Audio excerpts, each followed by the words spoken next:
Gak berasa ya saudaraku ya. Time flies. Kita sudah ada di bulan April. Besok minggu depan kita sudah merayakan apa?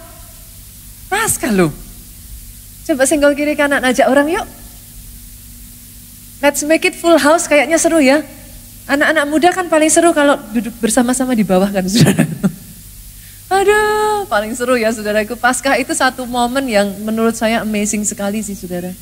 Momen terbaik untuk kita mengajak orang-orang. Dan by the way saudaraku, kita akan masuk dalam sebuah seri firman Tuhan yang baru ya. Kita masuk seri firman Tuhan yang baru, saya akan berbicara tentang soul healing, kesembuhan batin. Dan minggu ini saudaraku, saya akan menyampaikan satu pesan firman Tuhan yang berjudul Medicine for your soul, obat bagi jiwamu. Saudara yang sudah terbiasa di gereja keluarga Allah, saudara tahu setiap waktunya itu adalah sebuah seri firman yang baru, setiap bulannya, gitu saudaraku. Nah, bulan ini kita akan berbicara tentang obat bagi jiwa, kesembuhan bagi jiwa. Bicara tentang obat, saudaraku. Bicara tentang kesembuhan. Seringkali akan selalu diidentikan dengan kesembuhan secara fisik. Kalau ada di antara saudara, bahkan ketika saudara datang hari ini dan saudara berkata, Pastor, yes, please pray for me.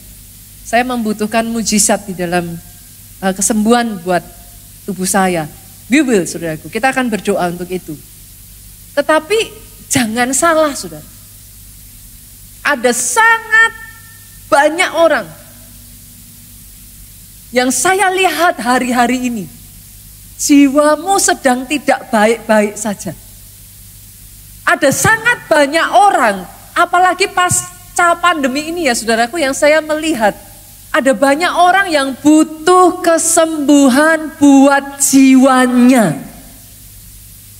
Bahkan ya saudaraku, WHO itu mengadakan sebuah survei. Ditemukan saudara 1 dari 5 anak loh saudara. 20% itu nggak main-main loh Pak. 1 dari 5 anak dan remaja itu mengalami gangguan di dalam jiwanya. Artinya saudara duduk 1, 2, 3, 4, 5 ada aja 1 gitu saudaraku. Kira-kiranya seperti itu. Untuk orang dewasa saudaraku, justru lebih daripada itu. 1 dari 4 orang dewasa mengalami hal yang sama saudaraku. Pastor, what do you want to say?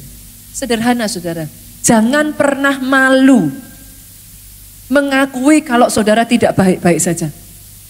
Yang mengerti katakan amin.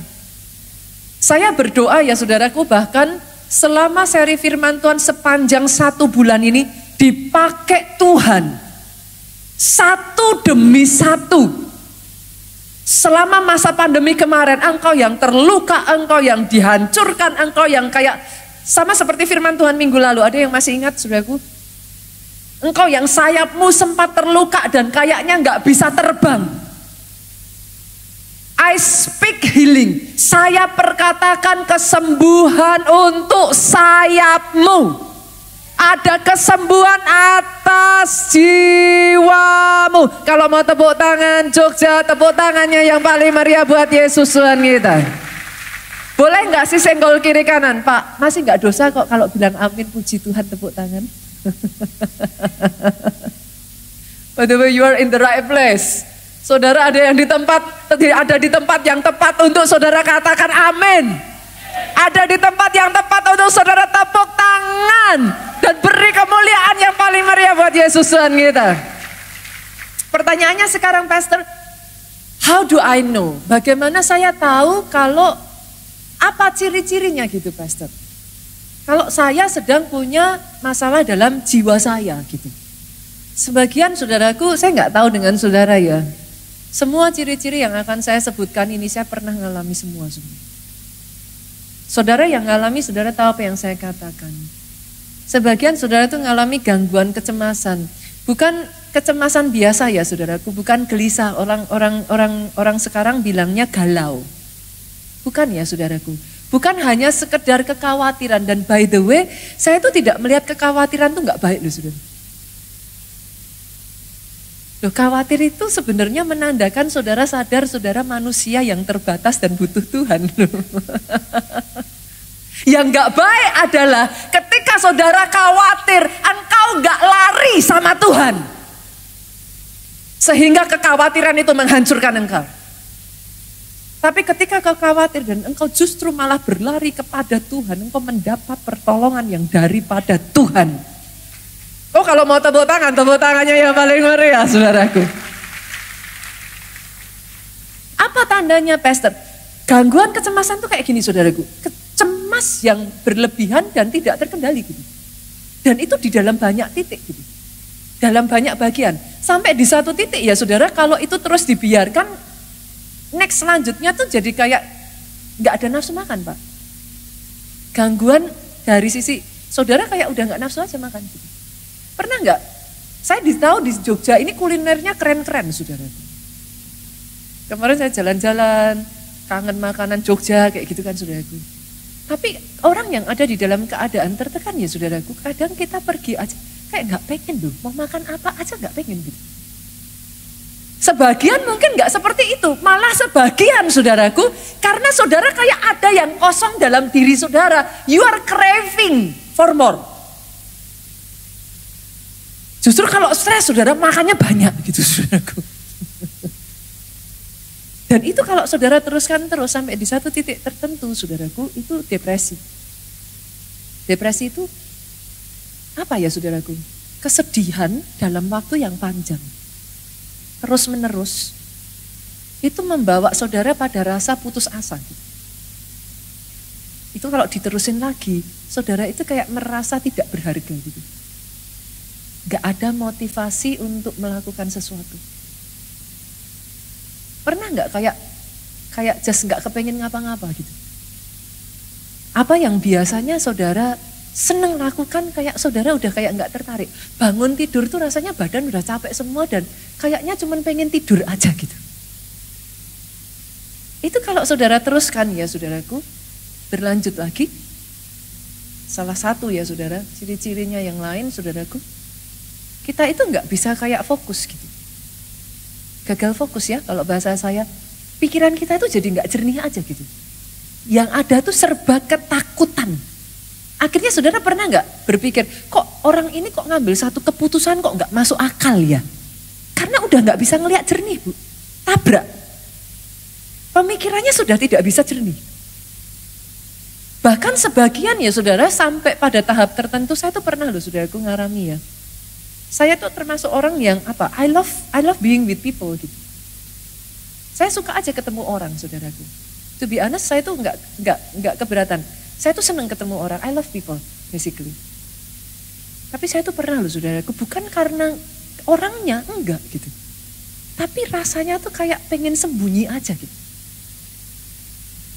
Nggak kepengen ketemu sama-sama aja. Just wanna be alone. Ada yang pernah ngalami seperti itu? Saya melihat kepala yang terang. Satu ketika ya saudaraku, saya ada di dalam satu keadaan yang so depresi ya saudara. Saya tuh pernah waktu itu, Pak Jo tuh sampai kaget ketika menemukan saya ya saudara. I just want to be alone, begitu rupa ya saudara. Saya cari meja, saya meringkuk di ujung meja, saya diam di sana lama, just don't wanna do anything. Saya nggak tahu apa pernah saudara, bagi yang pernah ngalami tahu apa yang saya katakan. Kadang kalau nggak hati-hati bahkan ya saudara, saudara bisa yang kayak jalan di tempat yang tinggi gitu ya. Saudara nengok ke bawah gitu dan saudara berpikir, rasanya kayak apa ya kalau terjun ke bawah. Ada orang-orang ya, sakitnya yang di sini tuh begitu rupa ya saudara, sampai saudara nggak bisa nanggung itu. Saudara kepengen rasa sakit itu bisa dirasakan di tubuh yang saudara bisa lihat. Kalau ada di antara saudara, if you are here, kalau saudara ngalami apa yang saya katakan, izinkan saya mengatakan ini, please jangan diabaikan. Your soul is crying out for help. Jiwamu berteriak minta tolong, saudara. Hari ini kalau itu yang saudara rasakan, doa saya reaching out to him. Doa saya, Tuhan yang sama yang sudah pernah menangkap saya. Tuhan yang sama yang menyelamatkan hidup saya dari semua pengalaman itu. Doa saya, Tuhan yang sama menangkap engkau dimanapun engkau berada. Bahkan engkau yang sempat bersembunyi, engkau yang sempat lari dari Tuhan. Dimanapun engkau duduk, saya berdoa. Engkau jumpa dengan sahabat baik saya yang sudah memulihkan hidup saya. Jadi atas hidupmu.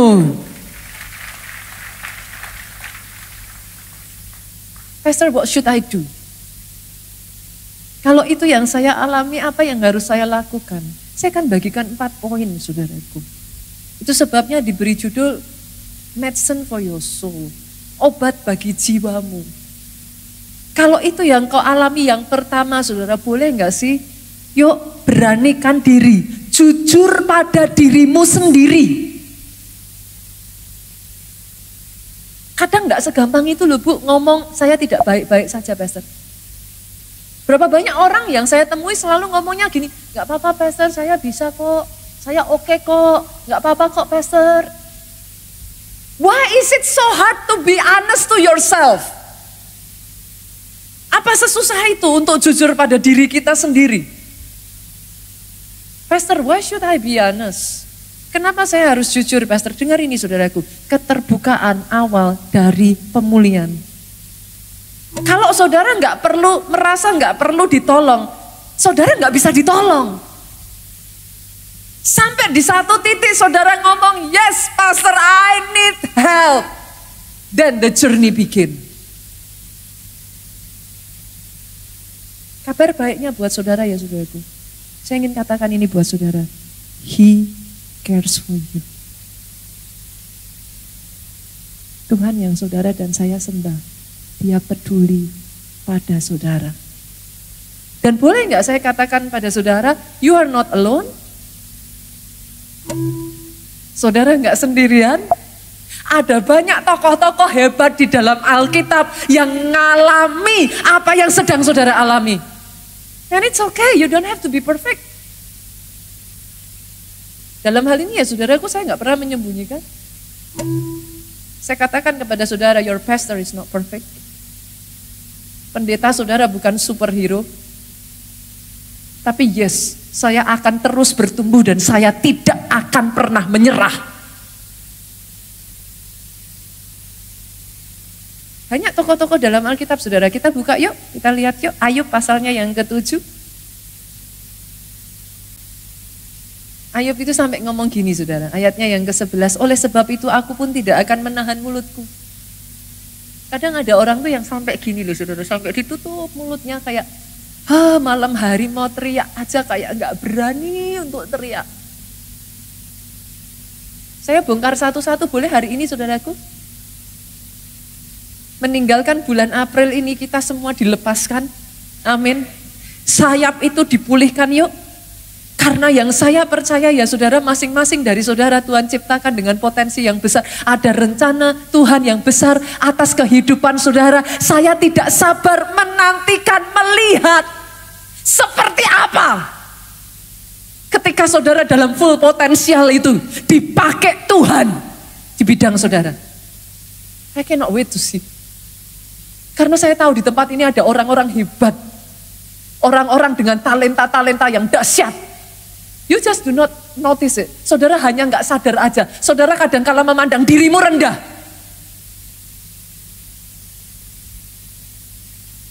Jangan meremehkan diri kita sendiri loh saudaraku. Karena di dalam darahmu mengalir darah leluhur saudara itu ya saudara. Orang-orang yang sudah mengalahkan raksasa. Saya nggak tahu dengan saudara, but I believe kita ini keturunan Abraham yang mengerti. Katakan amin. Ada satu leluhurmu yang namanya Yakub, dia pernah wrestle. Alkitab mencatat dengan Tuhan. Dia wrestle with God, dia wrestle with the angel. Dia tidak mau menyerah pada keadaannya. Dia bertarung di situ, dia bergumul dengan Tuhan. sampai Tuhan mengubah kehidupannya. Yabes yang lahir dengan satu destiny, dicatat anak ini lahir dengan kesakitan. Dia nggak mau menyerah tuh saudaraku. Ada di sini mungkin itu yang kau katakan dalam hidupmu. Pastor, selamanya saya akan jadi orang gagal. Hari ini saya tantang saudara, kalau leluhurmu berhasil bergumul dan mengalahkan nasib dalam kehidupannya, keluar sebagai pemenang, ada darah pemenang di dalam kehidupanmu. Engkau ditentukan untuk jadi lebih dari pemenang. Boleh aminnya yang paling keras. Jadi atas hidupmu.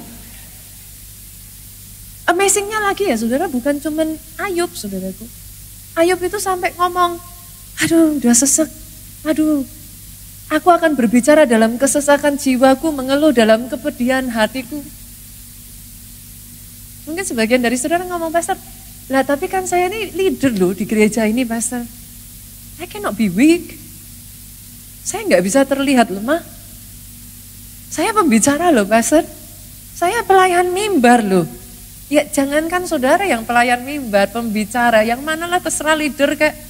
Ini yang bicara nabi besar. Yeremia saudaraku, kurang apa? Siapa yang gak pernah baca nama Yeremia? Kurang besar apa nabi ini? Ratapan 1 ayat 20 ngomong gini, ya Tuhan lihatlah, ini Yeremia ngomong loh saudara. Ya Tuhan lihatlah betapa besar ketakutanku. This is why I love my Bible. Ini sebabnya kenapa saya cinta Alkitab saya, saudara. Alkitab saudara itu jujur. Alkitab gak hanya menulis yang baik-baiknya saja. Ini Yeremia dia ngomong, betapa gelisah jiwaku. Segelisah apa saudaraku? Hatiku terbolak-balik di dalam dadaku, roller coaster. Ada yang pernah mengalami seperti itu? Yeremia ngomong, kenapa saudara? Dia ngomong, aku sudah tidak kuat. Ini nabi sekelas Yeremia loh saudara. Dia ngomong, Yeremia tuh ngomong gini, karena sudah melampaui batas, aku memberontak. Sudah melampaui, udah tidak bisa lagi. Pengennya ngelawan, kepengennya nggak terima. Kenapa saudara? Jiwa kita ini punya batas, saudara. Jangan salah. Jiwa dalam keadaan tertentu ya saudara, enggak apa-apa. Pressure itu saudara ditentukan, saudara itu tahan terhadap pressure. Itu sudah ketetapannya saudara. Dan manusia itu diciptakan ya, bukan hanya tahan pressure ya. Saudara itu bisa adapt. Saudara bisa beradaptasi. Kita tidak seperti dinosaurus yang punah, saudaraku. Yang mengerti katakan amin. Sampai detik hari ini saudara melalui banyak hal dan here you are, you survive. Lihat kiri kananmu, kamu orang yang hebat. Amin. Here you go, saudara sudah melalui tahun 98. Krisis ekonomi yang begitu besar. Enggak main-main loh saudara, dolar pada saat itu 2.000, 2.500 Pak. Naik sampai 12,5, 15.000 loh. But here you are. Amazing ya saudaraku. Yeremia itu ya saudaraku sampai di batas tertentu. Kita tuh kalau ngalami pressure di daging, di jiwa ini ya saudaraku. Yeremia, kenapa sampai dia ngomong, aku sudah gak kuat, udah mau memberontak. Kenapa saudara? Lihat ini, dia ngomong saudara. Karena sudah melampaui batas, aku memberontak.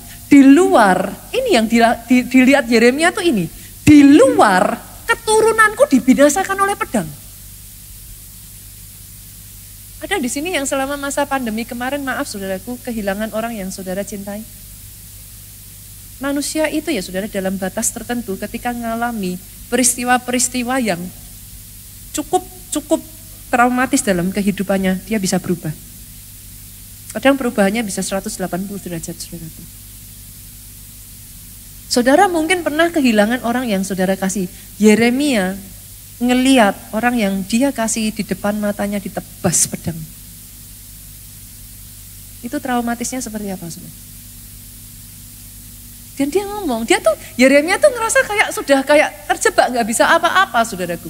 Dia ngomong yang di luar dia ngelihat dibinasakan pedang, di dalam rumah oleh penyakit sampar. Ini momen dimana saudara tuh kadang tanya sama Tuhan gini, Tuhan aku tuh salah apa toh? Pernah ngalami gitu? Aku salah apa tuh? Kok rasanya ini salah, itu salah, Tuhan di mana? Apa Tuhan itu masih ada? Apa Tuhan itu masih bersama aku? Kenapa kok diizinkan? Dan yang ngalami seperti ini bukan cuma Yeremia, saudara. Saya kasih tambahan lagi ya, Tuhan Yesus juga ngalami.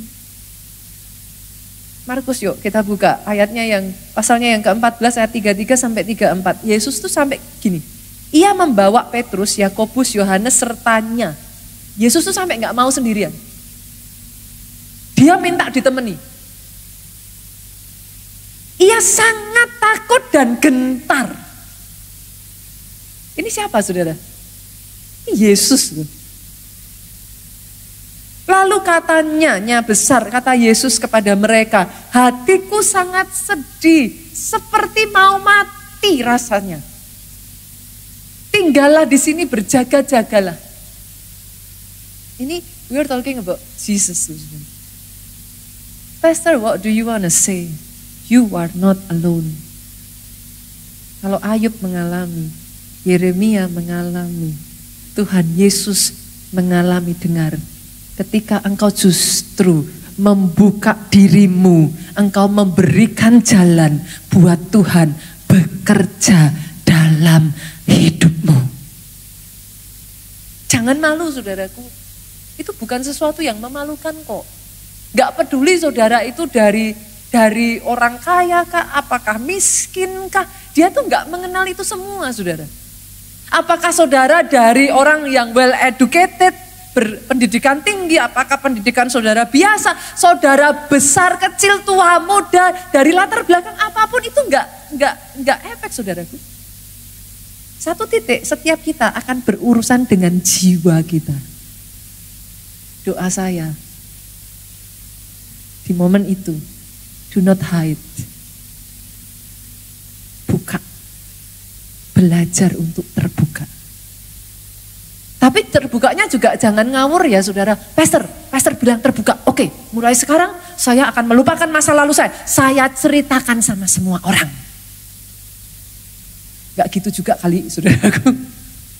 Yang ada saudara malah jadi bahan gosip.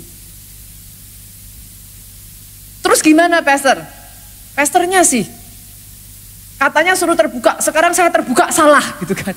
Terbuka pada orang yang tepat. Itu sebabnya para pelayan Tuhan, halo, para leader KKS boleh lambai-lambaikan tangan di tempat ini. Halo saudara, kalau ada orang yang cerita kepada saudara senggol kiri kanannya, jangan ember.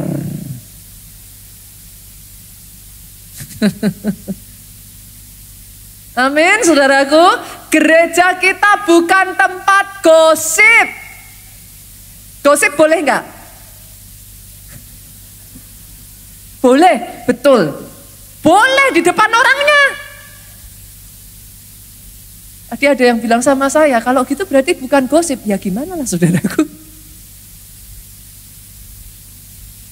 Amin saudara. Kenapa saya katakan ini? Orang dalam keadaan seperti itu sampai berani datang kepada saudara dan bercerita itu butuh tekad dan keberanian saudara. Respect it. Hargai. Lebih lagi saudara, bukan hanya kita terbuka pada orang yang tepat, terbuka datang pada counselor Jesus. Ini tadi pagi tuh saya nyanyiin tuh gak ada yang tahu ya lagunya saudara, sedih saya. Saya jadi berasa kayak sudah tambah umur gitu saudaraku. Ada yang pernah dengar ini, lagu ini saudaraku? Apa namanya? Seorang anak telah lahir. Jam ini tahu. Seorang putera diberikan lambang pemerintahan.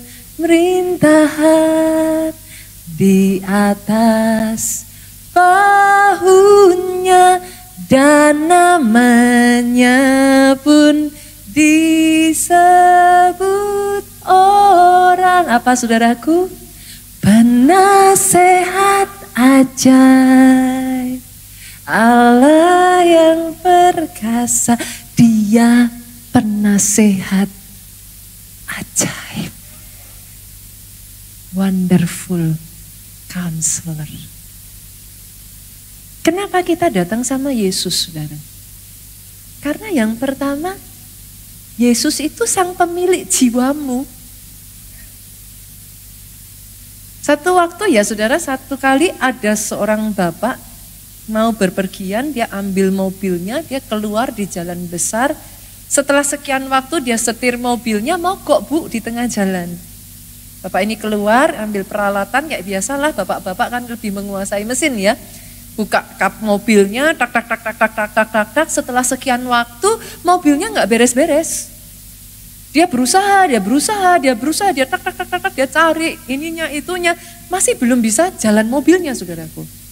Sampai setelah sekian waktu berjalan cukup lama, saudara, ada seorang pria berkendara, saudaraku, dari arah yang berlainan, dia berhenti, saudara. Dia melihat bapak ini sedang masalah dengan mobilnya. Pria ini turun dan pria ini bertanya kepada bapak ini, "What can I do for you?"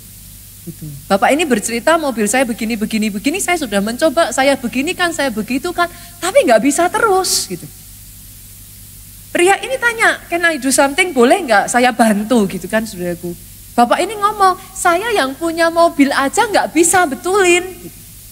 Kalau kamu bisa ya, kalau orang Jawa mangga gitu, saudaraku. Boleh, silahkan. Puji Tuhan." Akhirnya saudaraku, pria ini kembali ke mobilnya, dia ambil peralatan, dia kembali, nggak butuh waktu lama, tak, selesai, beres mobilnya. Bapak ini bingung, lah saya aja yang punya mobil, memperbaiki mobil ini nggak bisa. Kok kamu cepet sekali, kamu hebat. Bapak ini jabat tangan pria ini, dia ngomong thank you. Pria ini terima jabatan tangan bapak ini, ngomong sama-sama. Perkenalkan, nama saya Henry Ford, saya yang membuat mobil Anda.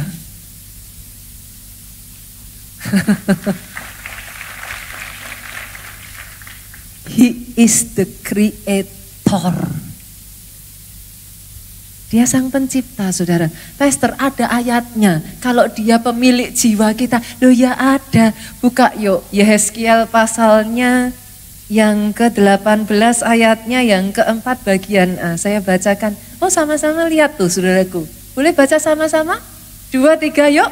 Sungguh apa? Semua jiwa aku punya. A-nya besar atau kecil? Tuhan itu punya semua jiwa, saudara. Dia pemilik jiwa kita.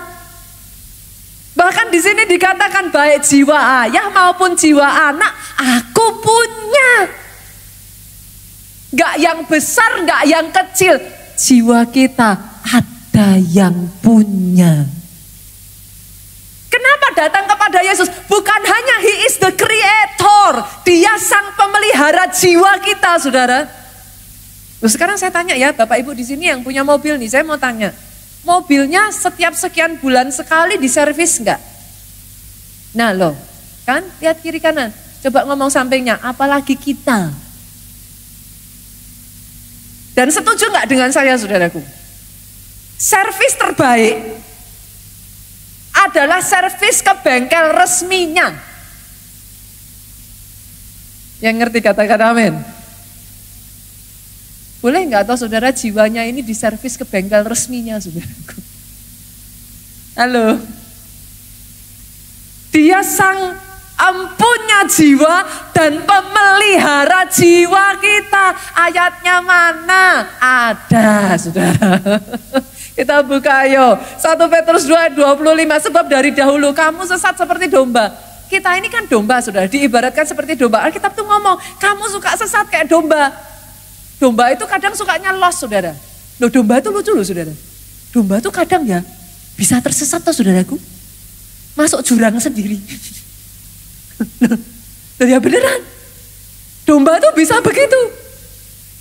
Masuk jurang sendiri, saudara.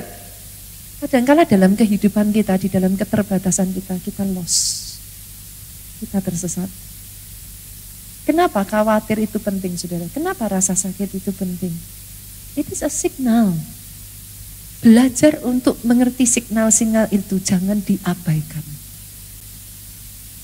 Tadi saya sudah sampaikan, khawatir itu adalah signal kita sadar kita tidak mampu. Kalau saudara masih merasa mampu, nggak akan ngerasa khawatir.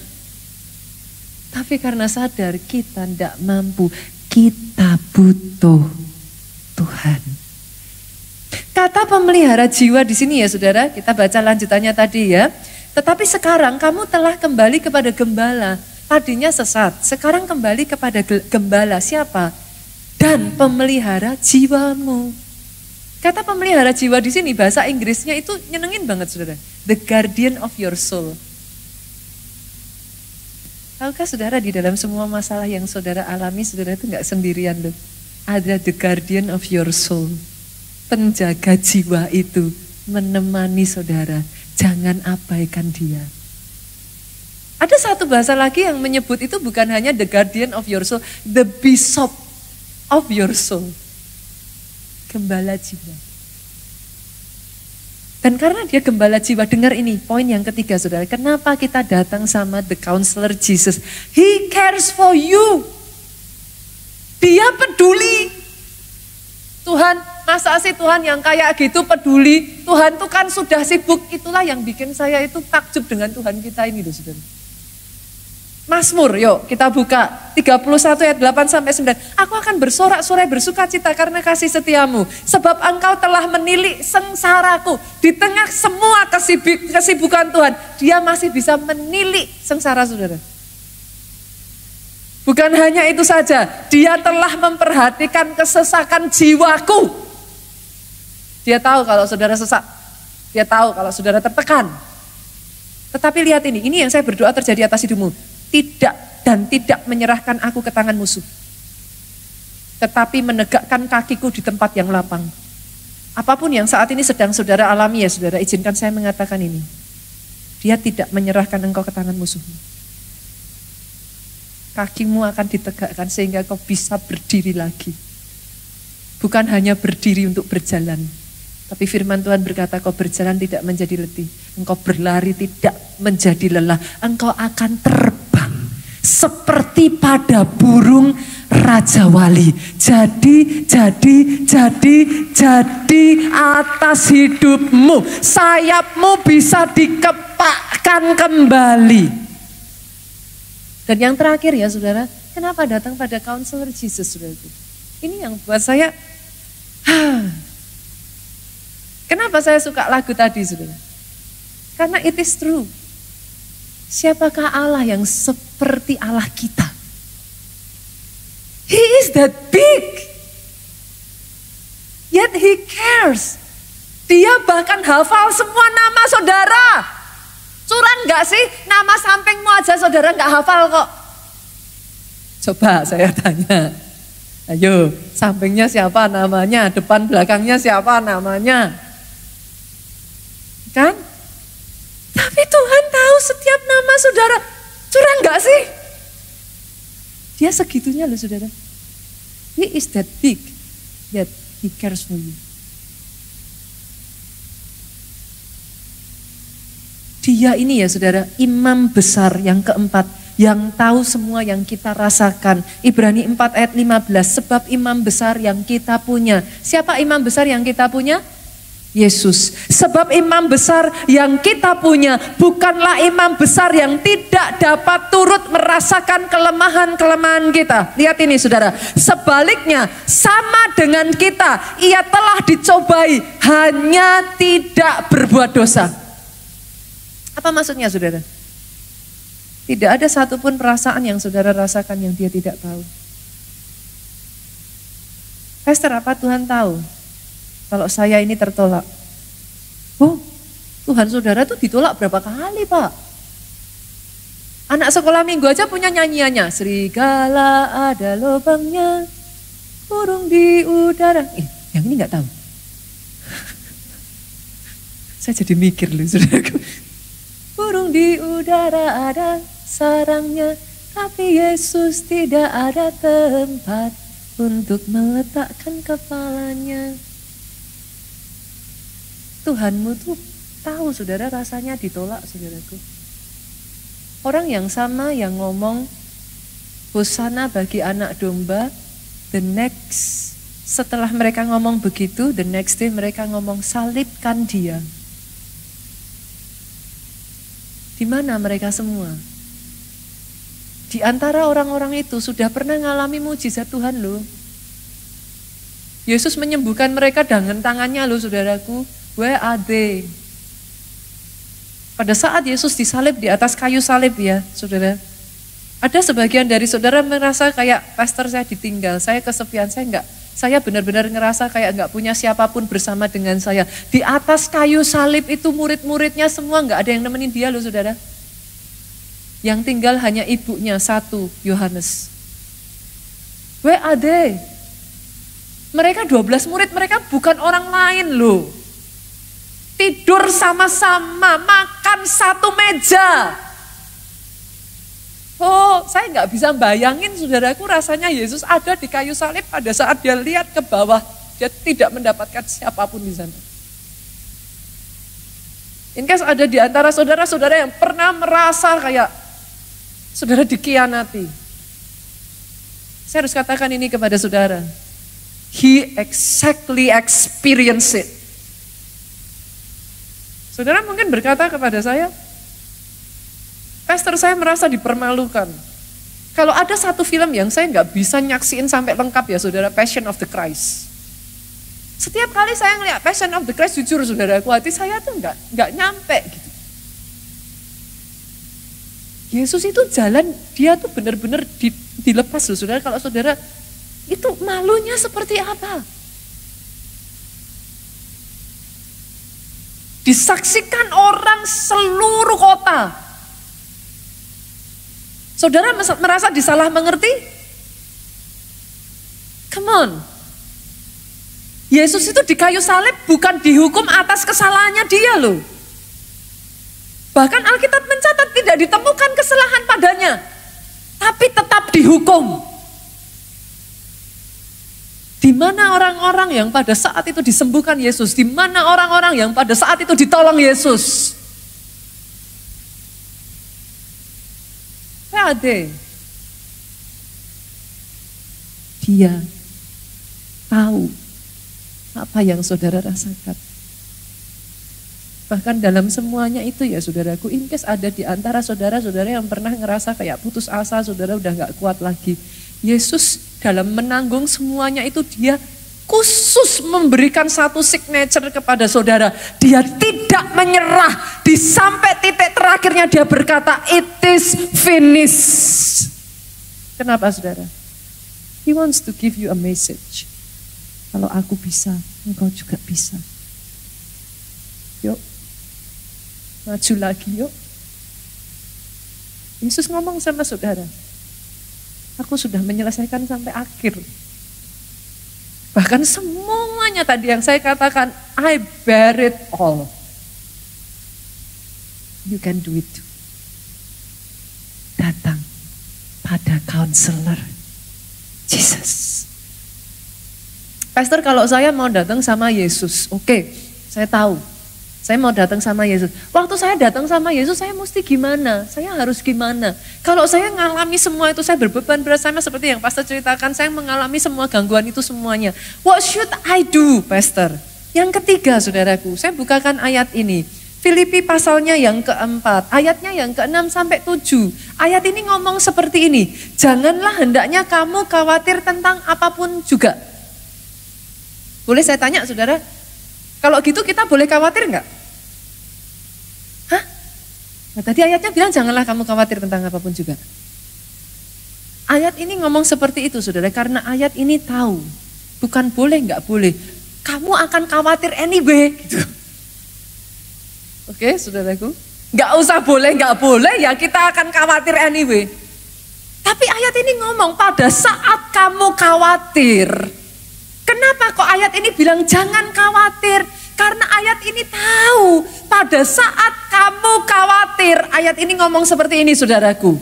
Nyatakanlah dalam segala hal keinginanmu kepada Allah dalam doa dan permohonan. Itulah gunanya doa, salah satunya ya saudaraku. Tapi masalahnya ayat ini ngomong suruh nyatain, suruh nuangin semuanya, suruh ngomong semuanya. Masalahnya senggol kiri kanan, Pak, lah kamu doa enggak? Nah kan, sukanya anak Tuhan kan gitu toh. Kalau khawatir terus gimana? BBI. Nah tadi katanya pasang status katanya sudah. Galau. Aduh. Status tuh ya saudara dibuat menginjil aja. Oke? Status itu buat untuk memberitakan kabar baik. Amin. Status gak usah cerita-cerita yang di dalam. Gak usah dipakai nyindir-nyindir. Yang mengerti katakan amin. Lihat kiri kanan galau kok ditularin.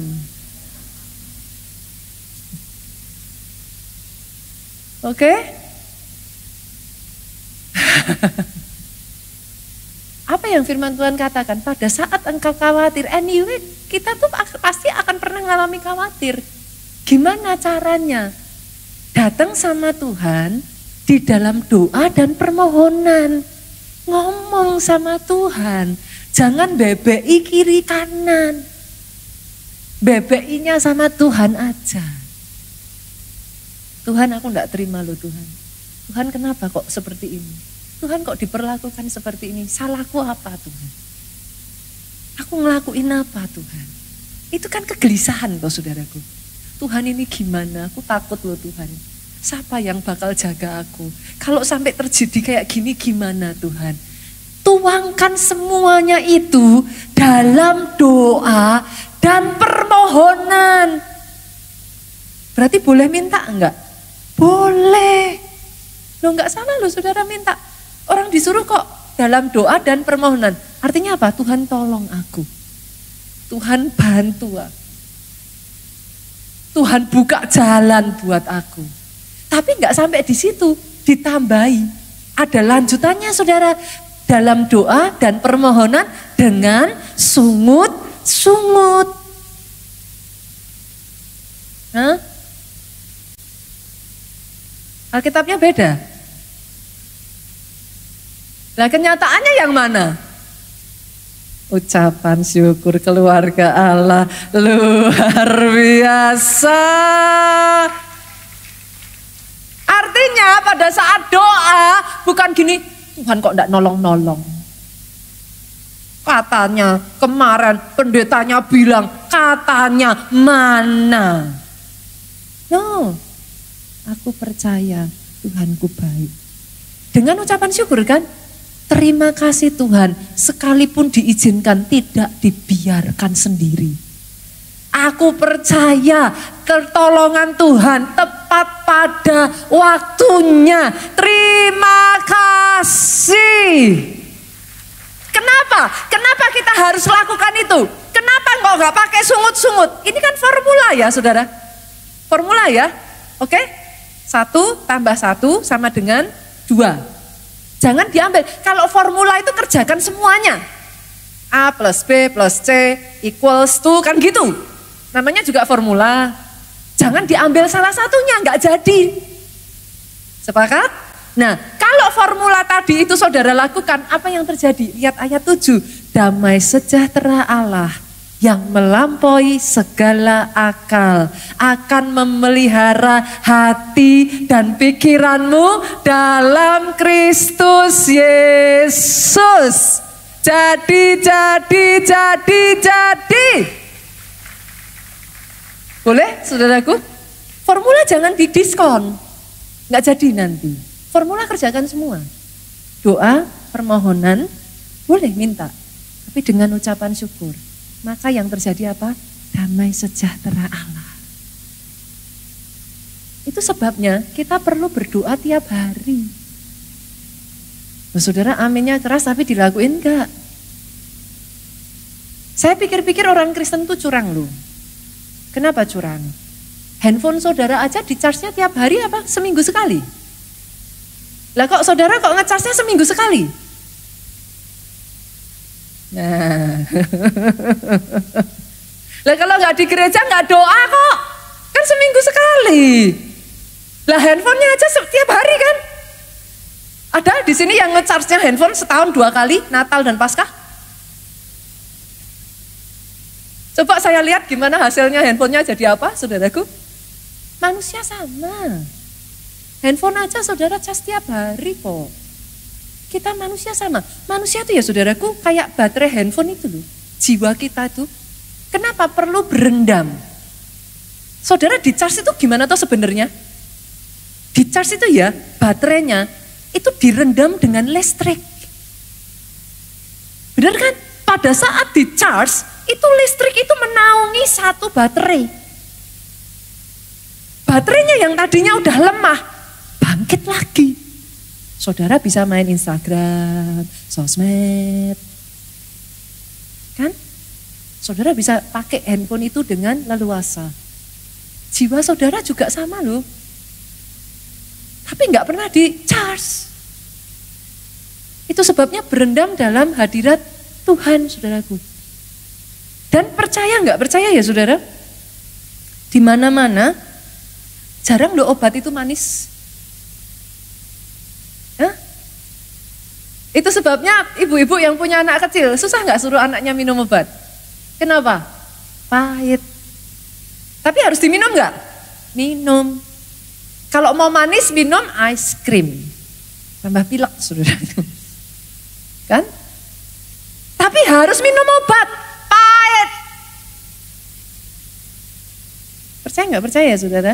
Ketika saudara ada di dalam keadaan yang drop ya, jiwamu itu troubling ya. Nggak ada obat lain tuh saudara yang lebih manjur dari obat ini. Saya udah nyoba. Oh, buktikan perkataan saya.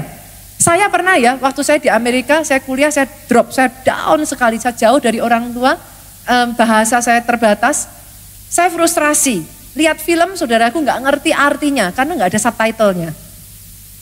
Itu zaman dimana saya bahasa Inggris tuh, sehari-hari di sekolah juga kita bahasa Inggris tuh seberapa toh? Cuman berapa jam. Nggak jam seperti anak-anak zaman sekarang, sekolahnya berbahasa Inggrisnya rocos gitu. Zaman itu kita bahasa Inggris terbatas sekali. Saat saya drop ya saudaraku, jujur saudaraku, saat itu saya coba, saya berpikir, saya pasti happy kalau melakukan ini. Ibu-ibu tahu yang saya katakan, shopping.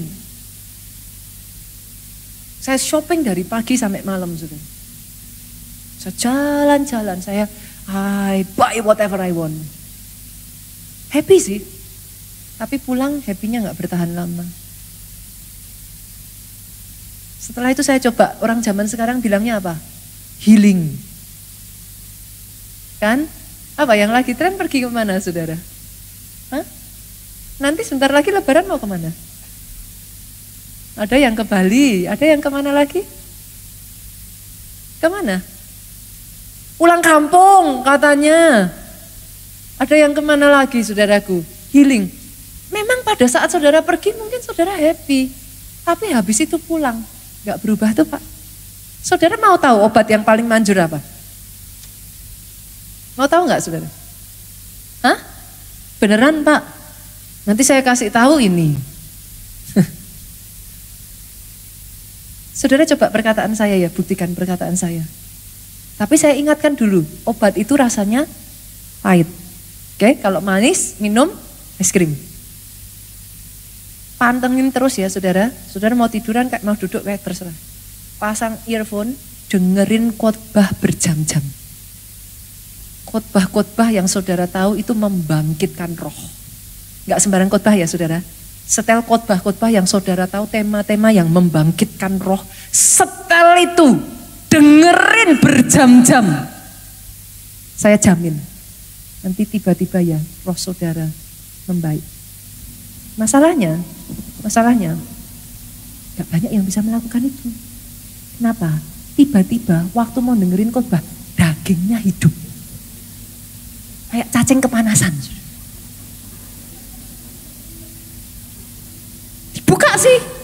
YouTube-nya. Tapi beralihnya ke drakor, saudara. Loh saya udah bilang loh, obat itu lain. Kalau drakor tuh kayaknya kursinya empuk loh saudara. Duduk itu lama. Tapi begitu disetel khotbah, jadi per sekarang saudara. Rasanya pengen lari, rasanya udah kayak apa sih, kepanasan gitu loh saudara. Gitu. Kenapa saudara?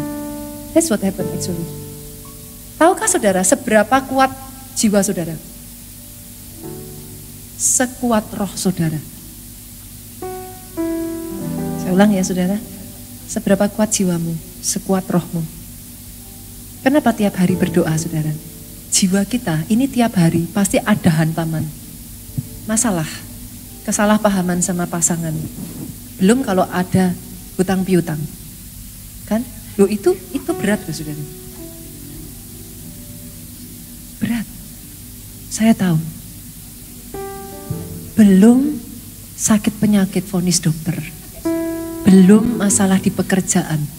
Belum suami lari. Belum anak gak beres. Belum dimarahin di pekerjaan. Itu on and on. Tadi kan saudara cas kan? Saya tanya, habis gak baterai saudara setelah di charge? Menurun kan? Menurun kan? Saudara gak bisa bilang sama handphone saudara toh, kamu ngerepotin. Kok sudah di charge sekali aja, habis itu seumur hidup bisa nyala. Gak bisa gitu kan saudara? Sama, jiwa kita juga sama. Pernah ngerasain gak dari gereja semangat pak, pulang nanti dimarahin istri, lemes lagi. Pernah ngalami itu ya? Pernah ya? Kenapa? Jiwanya kehantam terus. Rohnya harus kuat. Sebabnya lagu ini ngomong kayak gini saudara. Sama-sama ya kita pujikan lagu ini ya. Ku temukan, bangkit berdiri yuk. Kedamaian saat diam di hadiratmu. Ku temukan kedamaian saat ku cari wajahmu. Yesus, Engkau yang ku rindu. Yesus, Engkau yang ku perlu. Katakan saudaraku, Dia sumber tenang. Kau sumber tenangku di tengah badai. Kau sumber kuatku saat ku tak mampu. Kau pegang tanganku dan berkata, jangan takut. Oh yes, Kau menjagaku. Oh, sama-sama kita pujikan lagu ini. Kita katakan, Tuhan, ku temukan ketenangan saat kami diam di hadirat-Mu, Tuhan. Oh, ku temukan kedamaian saat ku cari. Gak ada tempat lain saudaraku, hanya Dia dan Dia saja. Yesus, Engkau yang ku rindu. Ora basyerete karalama ya musyiki. Engkau yang ku perlu. Angkat hatimu, angkat tanganmu, katakan, Kau sumber tenangku di tengah badai.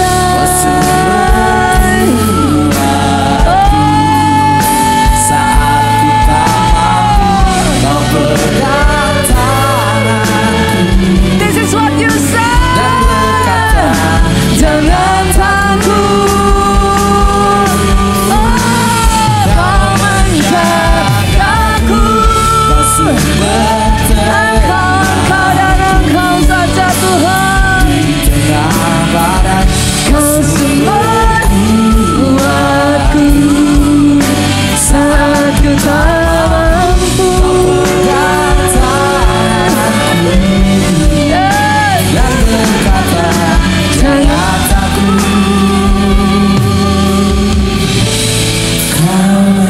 Angkat saja yuk, sama-sama katakan, Kau sumber tenangku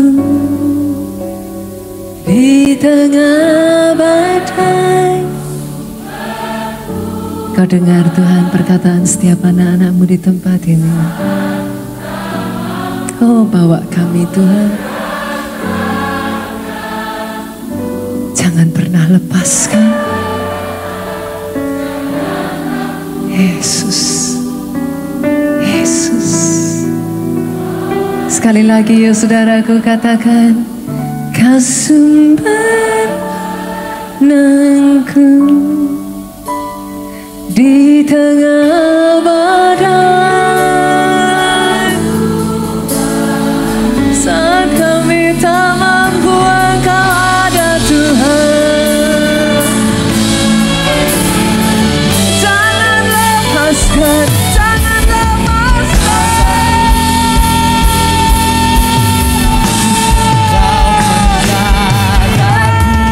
Kau sumber tenangku di tengah badai.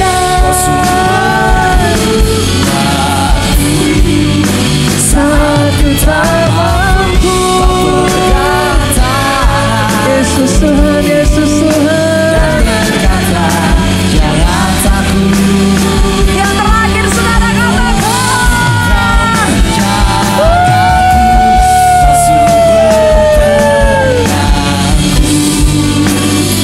satu demi satu Tuhan.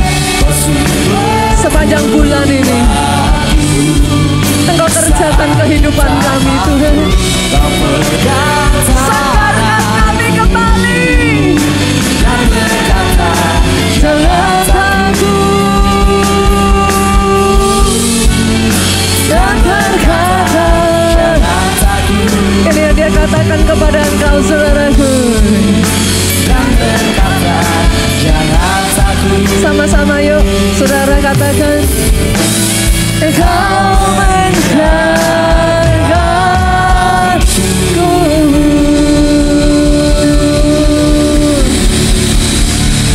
Angkat kedua tanganmu saudara, diberkati saudara oleh Tuhan. Amin.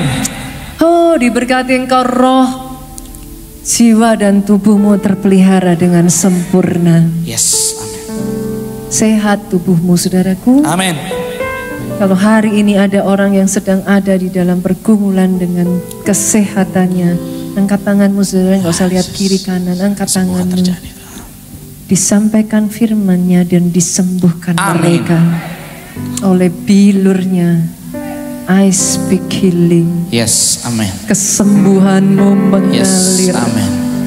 Yes, amin. Sejak engkau keluar dari tempat ini, amin. Kesembuhan bekerja atas hidupmu. Amin, amin, amin. Baik jiwamu, Yes. kuat rohmu, Amin. panjang umurmu. Amin. Dalam hidupmu tidak pernah kekurangan hal baik. Kesaksian tentang betapa dahsyatnya Tuhan itu atas hidupmu. Pulang saudara, bawa damai, sukacita yang dari Tuhan. Cinta kasih Yesus Kristus, putranya, persekutuan dengan rohnya yang kudus, yaitu Roh Kudus sekarang sampai selama-lamanya. Engkau yang diurapi, engkau yang diberkati bersama dengan suaramu yang paling keras, katakan amin.